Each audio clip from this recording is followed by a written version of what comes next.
Ed Gaiser, not a resident. I am from the Republican.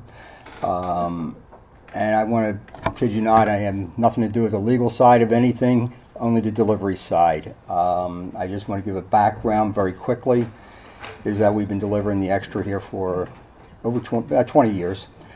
Never an issue. We did turn over the delivery to an outside agency, and we recognized in the beginning there was problems with it. They were tossing the paper. We reverted back to the way when the company delivered it themselves, back to the door and hook. I sent you some numbers to show repeat calls that we would receive.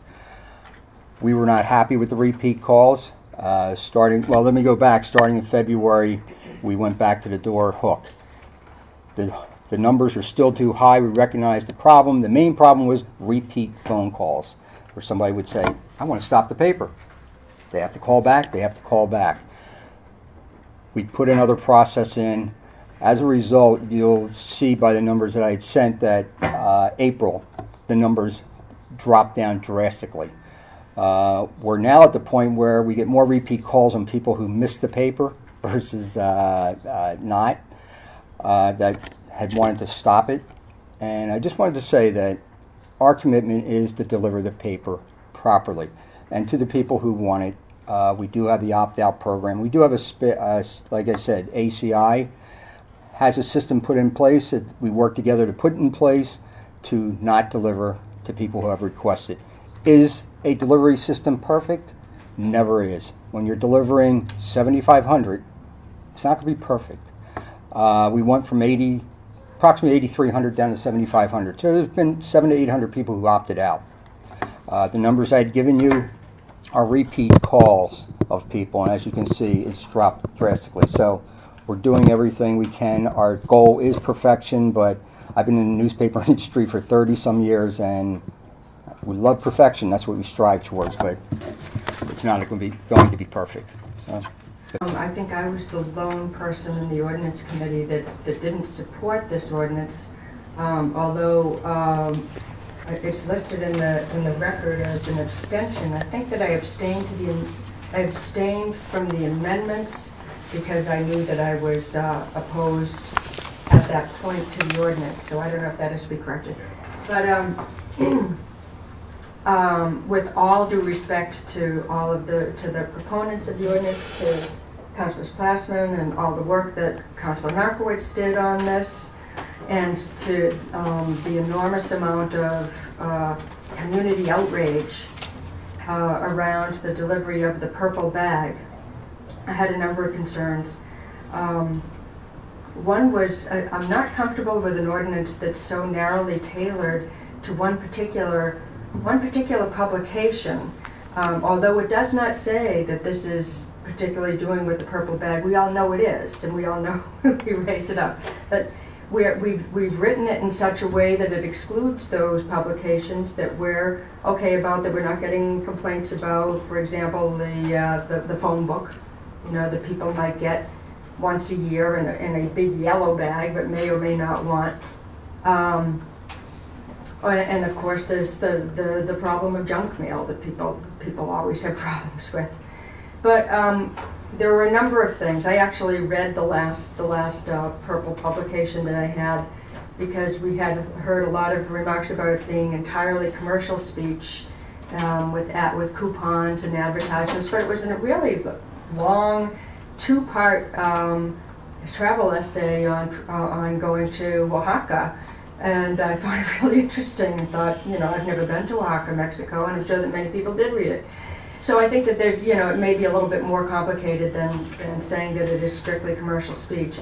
And then the other thing that I was concerned about was that this is a publication. As much as I heard, I had comments from constituents about erratic driving, about a vendor putting their vehicle in reverse and driving 90 miles an hour back to jeopardizing kids and tossing us. And immediately I dealt with that constituent, referred this to Captain Savino at the police department. I got an immediate response from the Springfield Republican and from the police department, and that vendor that was doing that route was immediately terminated. So it's my sense that what people want are results. People want the problem solved. I don't know that that imposing a fine necessarily solves the problem. I started researching what other mechanisms there were around the country. Several other states, several other municipalities around the country have enacted these ordinances which deal with these sorts of unsolicited publications. And the ordinance does essentially two things. It, A, requires that it doesn't in any way prohibit this sort of an unsolicited publication. It doesn't deal with anything with the content of it. It doesn't deal with any of those issues. It simply says if you're going to distribute something like this, you have to place it in a proper place. It can't be in the public way. It can't be in a driveway. It needs to be placed in an appropriate place. That's one. Number two is that you have to allow a system where people can opt out, where they can call and say, I don't wish to receive it. And those requests have to be honored in a reasonable fashion. So those are essentially the two elements. This is based on an ordinance that was enacted in Alexandria, Virginia. There have been several of them around the country, and it's very straightforward in terms of what it attempts to do. And the complaints that I've gotten about this problem sort of run the gamut, from people that are concerned just about the nuisance of it, some people complaining about finding them in snowbanks or hitting them with snow blowers, other people who are concerned just about the environmental impacts of getting another piece of plastic and another piece of newspaper that they don't want to try to recycle, to have to recycle, to people who are concerned about going away on vacation, stopping all of their mail and their paper so that their home doesn't look like they're not home, and then suddenly come back and find a stack of newspapers in their driveway, which kind of defeats that purpose. And so the complaints have sort of fall into all different categories, but mainly there's just been a frustration, and it's not been limited to Northampton, it's been in other communities as well. So I believe that this is a fairly straightforward ordinance that addresses the concerns that the public have expressed, and it would deal with not only the publication in question, but any other publication in the future, in terms of putting reasonable requirements on how they can be delivered and allowing people to say, I don't want to receive them anymore. And I'm willing to answer any questions.